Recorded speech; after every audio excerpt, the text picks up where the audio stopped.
ज़ैनब तुम SIOT में नहीं थी तो बच्चों का इतना बुरा हाल होता था कि वो अपने ट्रीटमेंट से घबराते थे। कैथेटर वगैरह लगाने से डरते थे, ड्रिप्स लगवाने से डरते थे, ट्रीटमेंट से डरते थे। लेकिन अब जब से मैं SIOT आई हूँ तब से वो बच्चे मेरा शिद्दत से इंतज़ार कर रहे होते हैं और जब मैं क्लास में दाखिल होती हूँ तो खड़े होकर मेरा इस्तकबाल करते हैं तालियां बजा के। और ज़ैनब ने बताया कि आज जुमेरात को आपकी क्लास होती है वहाँ पर और सुबह ये नहीं जा सकेंगी, वो बच्चे इंतज़ार कर रहे होंगे। जी, वार्ड में बच्चे इंतज़ार कर रहे होंगे मेरा, लेकिन मैंने बच्चों से माजरत कर ली। अच्छा जी। तो आज आप क्या सुना रही हैं हमें?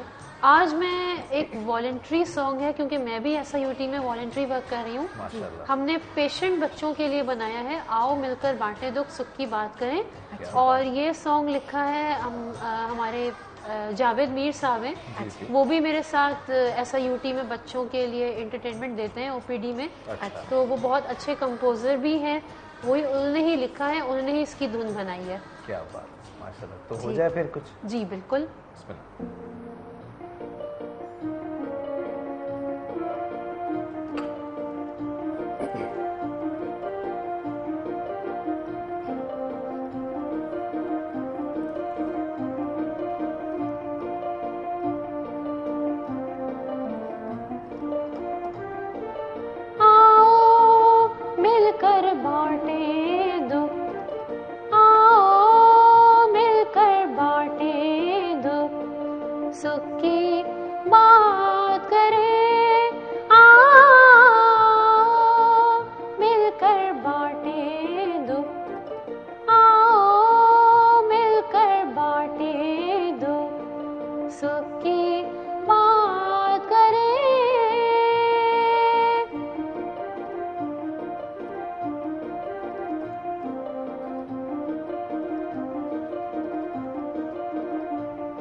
अपने खुदा पर तुम ना बनोगे बोझ किसी पर, हमको यकीन है अपने खुदा पर तुम ना बनोगे बोझ किसी पर।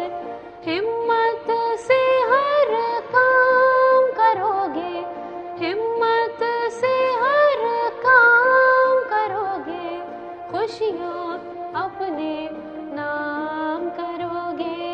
आओ मिलकर बांटे दुख, आओ मिलकर बांटे दुख, सुख की बात करें।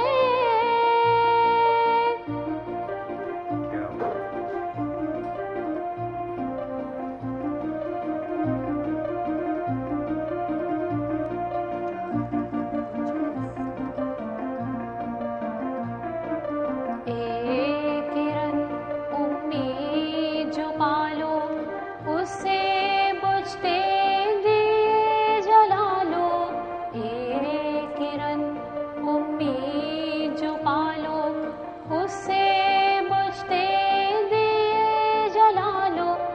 पूरे होंगे सारे ख्वाब, पूरे होंगे सारे ख्वाब, खिल जाएंगे दिल के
देखो देखो वो है किनारा,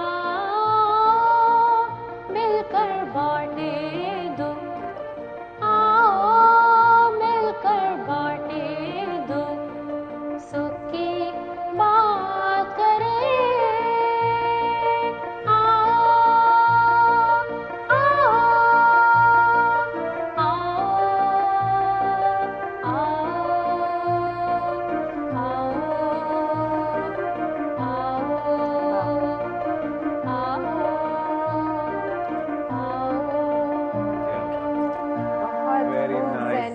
बहुत प्यारा, बहुत ही अच्छा, माशाल्लाह। और जैसा कि ज़ैनब ने कहा कि आओ मिलकर बांटें दुख, तो आप लोग भी अगर चाहें तो आज हमारे शो में किसी भी तरह से पार्टिसिपेट कर सकते हैं। अगर किसी के घर में कोई इस तरह का स्पेशल चाइल्ड मौजूद है जिनकी वजह से आपकी ज़िंदगी में बहुत सारी चीज़ें चेंज हुई हैं, कुछ चीज़ें बदली हैं, तो आप हम साथ शेयर कर सकते हैं। कोई भी प्रॉब्लम्स हैं आज आप हमारे साथ शेयर कर सकते हैं, सारे पाकिस्तान के साथ शेयर कर सकते हैं, हम आपका इंतजार करेंगे। अच्छा, और ज़ैनब से तो हम मज़ीद बातचीत करते रहेंगे, ज़ैनब के बारे में और भी आपको बताएंगे। इस वक्त हमारे साथ यहाँ मौजूद हैं डॉक्टर खेमचंद मुरियानी। ये किडनी रिलेटेड इश्यूज़ में इनकी स्पेशलाइजेशन है, SIUT और NICH में अपनी एक्सपर्टीज़ प्रोवाइड कर रहे हैं।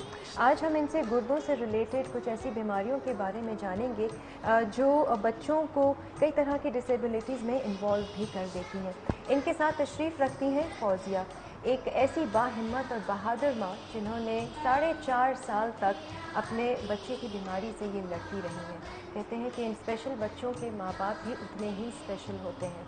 अस्सलाम वालेकुम। अस्सलाम वालेकुम फौजिया। फौजिया, सबसे पहले तो ये बताइएगा कि जब उस बच्चे की पैदाइश, आपने तहरीम नाम रखा उसका, जी, स्टूल पास नहीं कर सकते जी, जब उसकी पैदाइश हुई तो जब वो फर्स्ट डे का था तो पता चला कि वो स्टूल नहीं पास कर सकता, उसका NS ब्लॉक था जी, तो उसको फौरी तौर पे हम लोग NICH लेकर गए। ठीक है।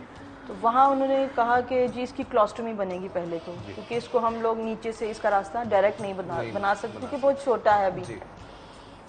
तो जब ये 10 मंथ्स का हो जाएगा, ये 1 साल का, तो उसके बाद हम इसको रीऑपरेट करके नीचे से इसका रास्ता बनाएंगे। ठीक है। तो हमने उसकी क्लोस्टोमी बनवा ली। फौजिया, ये आपका फर्स्ट बेबी? नहीं, मेरा सेकंड बेबी था।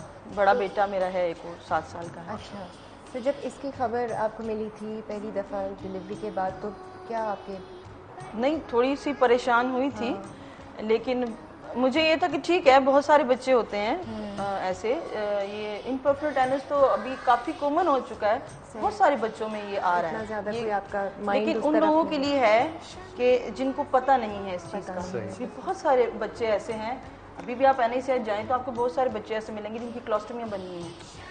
लेकिन एक पहला जो इम्प्रेशन होता है ना, जैसे हाँ, कि वो ये तो होता मैं है भी कि डर मतलब गई थी, मेरे हाँ, बच्चे के डर साथ गई थी। ऐसा कैसे हो सकता है, वो वाली भी तो हाँ बिल्कुल थी, feeling मेरी भी होती है। यही कंडीशन थी क्योंकि मेरे हस्बैंड खुद डॉक्टर हैं, तो इस वजह से इतना ज़्यादा मैंने फील नहीं की ये बात। अच्छा, उन्होंने आपको समझाया। लेकिन उसके बाद ये हुआ जब हमने उसकी क्लोस्टोमी बनवाई तो वो थोड़ा बीमार रहने लग गया, क्योंकि क्लोस्टोमी कोई इतनी बड़ी बात नहीं है, उसमें अब बच्चा बीमार नहीं रहता क्योंकि वो एक डायरेक्ट रास्ता बन जाता है स्टूल पास करने का। अच्छा, तो वो कोई इतना बड़ा इशू नहीं था।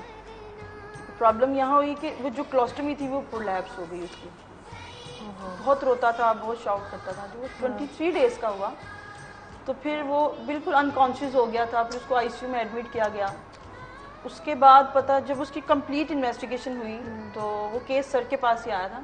फिर अच्छा, उसमें जी उसमें फिर ये पता चला था कि ये तो सिंगल किडनी है, और जो किडनी है वो बाय बर्थ इतना अच्छा काम नहीं करी, 40% या 30% इतनी काम कर रही थी। तो फौजिया, ये जब हम अल्ट्रासाउंड करवाते हैं डॉक्टर, जब प्रेगनेंसी के दौरान, तो ये चीज़ें नहीं मालूम कर सकते हैं किडनी का या अंदर के ऑर्गन्स का या किस तरह का बच्चा है, ये सारी चीज़ें? अल्ट्रासाउंड जो दौरान अमल किया जाता है उसमें ये बिल्कुल सबसे ज़्यादा जो अबनॉर्मलिटीज़ जो डिटेक्ट की जाती है या पाई जाती है वो किडनीज़ की है, और अच्छा। उसके बाद ब्रेन की डिटेक्ट होती है। अच्छा। और थर्ड पे जो है आप कार्डियक या हार्ट की एनोमलीज या डिफेक्ट वो डिटेक्ट होते हैं। तो अब डिपेंड करता है कि हाउ एक्सपर्ट इज़ अल्ट्रासोनोग्राफर। ये बात भी है। अब कहाँ से अल्ट्रासाउंड हो रहा है, किस तरह का हो रहा है, और किसने किया, किस वक्त किया, और एक्चुअली ये तो आप जो वोम के अंदर या माँ के पेट के अंदर देख रहे हैं तो वो तो आप एक डायरेक्ट पर्दे नहीं 10 पर्दों के पीछे देख रहे हैं। So it again depends upon the experience, it's again depends upon how antenatal ultrasound या जो प्रेगनेंसी के दौरान जो अल्ट्रासाउंड किया उसका कितनी महारत है। ठीक है। तो ये आम नहीं है कि हमारे सेटअप में आम नहीं है कि ये we are seeing the children with these abnormalities, जिसको हम हाइड्रोनेफ्रोसिस या गुर्दे का फूल जाना जी, और उसकी या ज़्यादातर जो है गुर्दा फूला हुआ कहेंगे या उसमें पानी भरा हुआ है गुर्दे में ज़्यादा, या उसको कहेंगे झिल्लियाँ बनी हुई हैं या सिस्ट कहते हैं। तो एंटीनेटल अल्ट्रासाउंड में बस यही मिलेगा कि आपको ये गुर्दे बड़े हुए आपने जब अल्ट्रासाउंड वगैरह करवाया था किसी ने आपको इस तरह की बताई बात? डिलीवरी से कोई 1 हफ्ता पहले भी मैंने एक फ्रेश अल्ट्रासाउंड करवाया था, लेकिन मुझे कुछ नहीं बताया, बल्कि मेरे अल्ट्रासाउंड में बताया गया था कि ये बेटी है। अच्छा, ये बेटी है आपकी, बेटा नहीं है। तो वो जो आपके दिन गुजरे सारे और वो जो महीने और उसकी किस तरह से आपने हैंडल किया, क्या आपका एक इमोशनली कितना ज़्यादा आप हर बार वीक हो जाती थी, कौन सहारा देता था, फिर कहाँ से हिम्मत आती थी? नहीं, वीक तो मैं कभी भी नहीं हुई, बल्कि वो मुझे खुद कहता था मामा मैं ठीक हो जाऊंगा और मैं स्कूल जाऊंगा और मैं बड़ा हो जाऊंगा तो अपनी गाड़ी खुद ड्राइव करूंगा। अगर उसका किडनी नहीं था, वो उसकी क्लोस्टोमी बनी हुई थी, उसको पैक करना बहुत मुश्किल काम था। उसकी सर ने तो देखा हुआ है, बहुत मुश्किल बच्चा था वो, बहुत मुश्किल। लेकिन 4.5 साल तक मैंने उसको, अगर मैंने उसको केयर किया तो ज़ाहिर है मैं माँ थी और मैंने नहीं करना था तो किसने करना था। लेकिन वो बच्चा भी बहुत बहादुर था, बहुत ज़्यादा। आपने ये नहीं सोचा कि उसे किसी सेंटर वगैरह में डाल? नहीं, बिल्कुल नहीं, बल्कि मैं 4.5 साल मैंने सोकर नहीं देखा, बिल्कुल भी नहीं सोई। और आज उसको 8 महीने हो गए हैं गए हुए, और सोती मैं अब भी नहीं हूँ। तस्वीरें आपने खींची, उसकी कोई तस्वीर नहीं, मैंने उसकी कोई चीज़ नहीं रखी हुई अपने पास। अभी भी याद आता है आपको?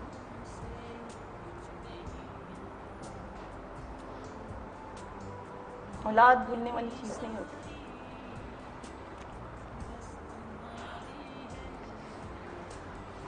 उसको गाड़ियों का बहुत शौक था। वो जब भी एडमिट होता था किडनी सेंटर, तो अपने बेड पे बहुत सारी गाड़ियाँ होती थी उसके पास। तो हॉस्पिटल में भी वक्त गुजारा? हॉस्पिटल में 4.5 साल रहा है वो, बस कुछ दिनों के लिए वो घर जाता था। क्योंकि किडनी इशू था, किडनी एक नहीं था, और जो था वो भी इतना अच्छा काम नहीं कर रहा था। तकलीफ होती थी? तकलीफ, आप एक बच्चे को 15-20 दिन कैनोला पास रहे, उसको आप हर रोज़ इन्वेस्टिगेशन के लिए आप उसका ब्लड निकाल रहे हैं, हर रोज़ उसको सुइयाँ चुभ रही हैं, तो क्या उसको तकलीफ नहीं होगी? बच्चे के लिए तो जो है, जो माँ के लिए तकलीफ है, वो तो बयान नहीं की जा सकती। क्या लगता है आपको आज क्या जगह है उसकी आपकी ज़िंदगी में आज? वो मेरे लिए एक बहुत बड़ी हिम्मत था। मैंने कभी भी ये नहीं सोचा था कि ये मेरे लिए कोई मुसीबत है। मैंने उसको एक चैलेंज की तरह एक्सेप्ट किया था, उस बच्चे को। और ये मेरी फैमिली में भी कहा जाता है कि मैं ये तो नहीं कहूँगी कि बहुत बड़ा ऑनर है मेरे लिए, लेकिन मैं कहती हूँ कि खुदा जो है वो बहुत कम लोगों को सिलेक्ट करता है इम्तिहान के लिए। तो मैं समझती हूँ शायद वो मेरा इम्तिहान था, और मैं बहुत अच्छी तरह से मैंने उसको निभाया। मैंने कोई गफलत नहीं की उसमें। अल्लाह से कभी शिकायत? नहीं, बिल्कुल नहीं। क्यों? मेरा अपना ईमान है कि वो जिस जगह पे भी है वो बहुत खुश है, सारी तकलीफ़ों से दूर है, और मैं एक दिन उससे मिलूंगी। मैं एक ऐसी बात पूछना चाहता हूँ कि देखिए, बहुत सारे पेरेंट्स ऐसे भी होते हैं जो हम देखते हैं सेंटर्स में छोड़ के चले जाते हैं, एहसास नहीं करते, पता नहीं वो किस सिचुएशन में होते हैं, क्या करते हैं। कोई एक ऐसा लम्हा ज़िंदगी में जब ये महसूस हुआ हो कि ये मेरे साथ ही क्यों हो रहा है, या मैं इसको छोड़ छाड़ के कहीं कुछ अरसे के लिए एक रिलैक्सेशन किस तरह से, कोई एक लम्हा कभी ख्याल नहीं आया? नहीं, मेरा नहीं ख्याल कि कभी मैंने ये चीज़ सोची हो, बल्कि मैं तो उसको खुद से एक सेकंड के लिए भी अलग नहीं करती थी। आप ब्लेम करती हैं फौजिया उन पेरेंट्स को? देखिए, एक बड़ा एक अजीब सा, मैं आपको इसलिए ये बात बता रहा हूँ क्योंकि आप रोल मॉडल हैं हमारे मुल्क में ऐसे माँ बाप के लिए जो कि अपने बच्चों को जाकर किसी भी दारुल अमान में या दारुल सुकून में जाके फेंक देते हैं, डाल देते हैं, सिर्फ ये कहने की हद तक कि हमारी रिस्पॉन्सिबिलिटी किस हद तक हम पूरी कर सकते हैं। ठीक है, समझ आती है बात। अगर आपका नॉर्मल बच्चा भी जो है वो अगर 2-3 घंटे मुसलसल रोता रहे तो इरिटेशन होती है, लेकिन एक ऐसा बच्चा जिसके साथ आपकी 24 घंटे का एक कनेक्शन डेवलप हो जाए, वो आपके बगैर ना उठ सके ना बैठ सके, आपके बगैर वो कोई काम नहीं कर सकता, तो उस इंसान की क्या फीलिंग होगी, ये जानने की थोड़ी सी मैं कोशिश करना चाह रहा हूँ। फौजिया, कभी नहीं आपको सब्र एक होता है, कितना सब्र कर सकता है आदमी? मैंने तो बहुत सब्र किया, और मैं तो लास्ट मोमेंट तक मुझे यही था कि ये ठीक हो जाएगा।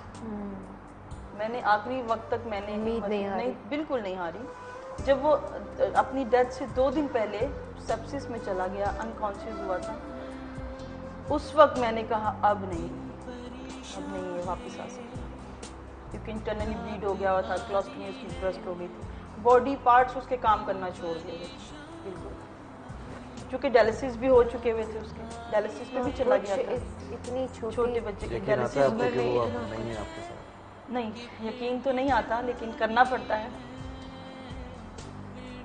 डॉक्टर, आपके पास और भी ऐसे पेरेंट्स आते होंगे, किस तरह की इतनी ही हिम्मत रखते हैं?